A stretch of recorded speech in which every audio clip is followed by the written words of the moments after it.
ինչ եք ենթադրում, հա, ինչպիսի գործողություններ կլինեն այստեղ։ Տեսեք, ինչպես մայրաթորներ հայտարարություն տարածել, մենք այստեղ ենք միասնականության աղոթքի համար, այն ինչ որ Փաշինյանը անում է, հստակ ցույց է տալիս,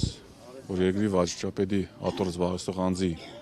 միակ եւ կարևորագույն ցանկությունը հայ ազգին պառակտելն է, սակայն կոչս ովքեր այստեղ են, ովքեր տանն են, անպայման հնարավորության դեպքում կան մասնակցեն պատարագին, իսկ Փաշինյանն էլ եւս մեկ անգամ խնդրում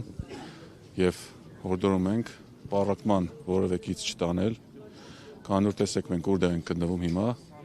ինչքան էլ ասենք Հայաստանի Հանրություն, բայց մայրաթորում գտնվելը դա շատ ավելի մեծ թե պատիվ է եւ թե պարտականություն, որովհետեւ այստեղ որևիցե ոչ օրինական բան չլինի։ Ձեր հորդորները տեղ կհասնեն բախումներ չգնալու։ Եթե չասեմ վստահ եմ, բայց կարծում եմ, որ սադիչներ լինելու են, բայց մեր հորդորը, մեր խնդրանքը, մեր պահանջը բոլոր մեր հայրենագիստերին, որպեսզի ինչ գործողություն որ անում են լինի օրենքի շրջանակում, չտրվեն որևիցե սադրանքի,